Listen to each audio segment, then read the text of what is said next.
Welcome sa Tagalog Horoscope, ang iyong gabay sa pang-araw-araw na buhay. Hatid namin ang pinakadetalyadong horoscope na magsisilbing gabay mo sa pera, trabaho, pag-ibig, kalusugan, at swerte. Naway magtagumpay sa buhay ang lahat ng ating tagapakinig at subscribers sa buong mundo. Maraming salamat sa pag-subscribe at tanggapin ang siksik, liglig, at umaapaw na biyayang hatid ng Tagalog Horoscope.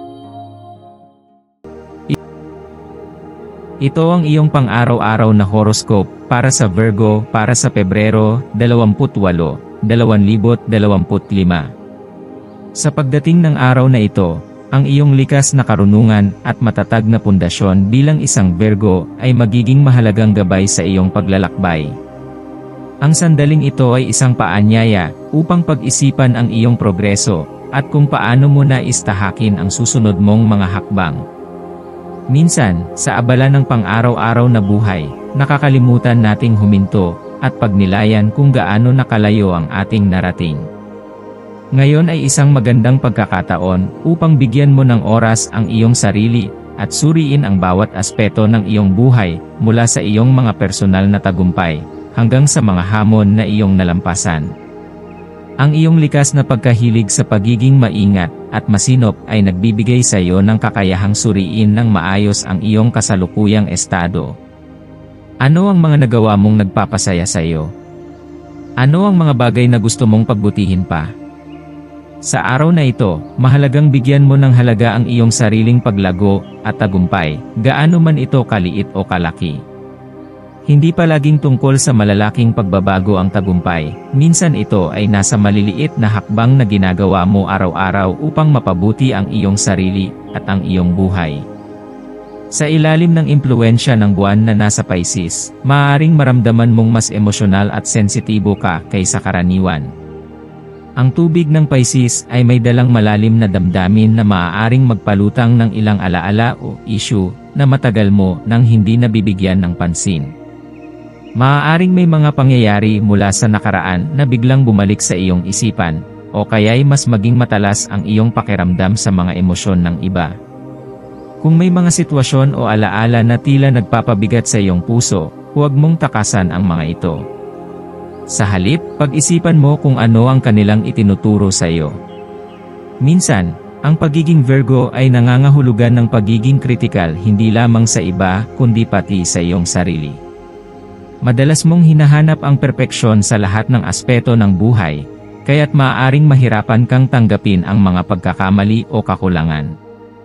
Ngunit ngayong araw, ang universo ay nag-aanyaya sa iyo na maging mas maunawain at mapagpatawad, lalo na sa iyong sarili. Walang taong perpekto, at ang bawat pagkakamali ay isang pagkakataon upang matuto at lumago. Sa halip na sisisihin ang sarili sa mga bagay na hindi mo nagawa o sa mga pagkakamaling nagawa mo sa nakaraan, gamitin ang mga ito bilang inspirasyon upang mas maging mabuting bersyon ng iyong sarili. Habang ginugugol mo ang araw na ito, maaaring mapansin mong mas tumatago sa iyong puso ang musika. May mga araw na tila ang bawat nota at liriko ay may espesyal na kahulugan, at ngayon ay isa sa mga araw na iyon. Ang musika ay may kakayahang pukawin ang ating emosyon, ibalik ang mga alaala, at bigyan tayo ng inspirasyon. Kung nakakaramdam ka ng lungkot o kawalan ng direksyon, subukang makinig sa musika na nagpapasaya o nagpapakalma sa iyo.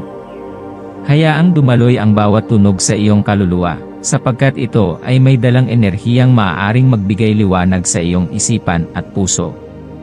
Ang iyong maswerteng kulay sa araw na ito ay asul at lila.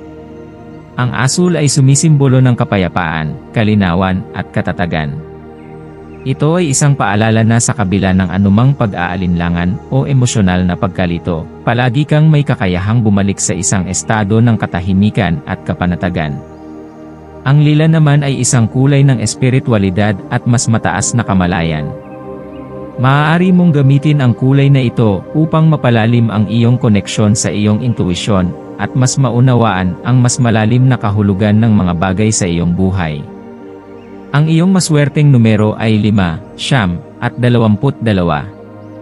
Ang 5 ay sumisimbolo ng pagbabago at kalayaan. Ito ay paalala na hindi mo kailangang manatili sa parehong lugar kung may pagkakataon kang lumago at mag-eksperimento sa bagong landas. Ang 9 naman ay tungkol sa pagkakaroon ng mas mataas na kamalayan at pagiging bukas sa espiritual na paglalakbay. Ang 22 ay isang master number na nangangahulugan ng malalaking posibilidad at katuparan ng mga pangarap. Sa pamamagitan ng mga numerong ito, maaari mong makita ang mas malawak na larawan ng iyong buhay at kung paano mo magagamit ang iyong kakayahan upang maabot ang iyong pinakamalalalim na hangarin. Ang maswerteng gawain para sa iyo ngayong araw ay ang pagbibigay ng oras sa sarili upang magmuni-muni.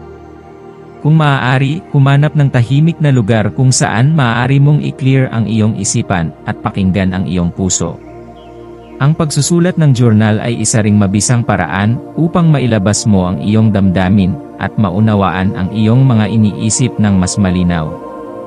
Bukod dito, ang paggawa ng isang bagay na nagpapasaya sa iyo, tulad ng pagsasayaw, pagluluto, o kahit simpleng pag-aalaga ng halaman, ay maaaring magbigay sa iyo ng positibong enerhiya at muling pag-aalaga sa iyong sarili. Sa pagtatapos ng araw, alalahanin na ang bawat hakbang na ginagawa mo, gaano man kaliit, ay isang bahagi ng mas malaking larawan ng iyong buhay. Hindi mo kailangang madaliin ang proseso ng paglago, ito ay isang paglalakbay na dapat mong yakapin ng may pagmamahal at pagtanggap. Ang bawat araw ay isang bagong pagkakataon upang bumangon, magsimula muli, at lumapit sa buhay na tunay mong ninanais. Ano man ang dumating sa iyong landas, tandaan mong ikaw ay may kakayahang lampasan ang anumang hamon. Ikaw ay matalino, matatag, at may kakayahang makagawa ng mga desisyong magdadala sa iyo sa mas magandang kinabukasan. Yakapin mo ang araw na ito ng may positibong pananaw, at hayaang ang enerhiya ng universo ay gabayan ka sa iyong landas.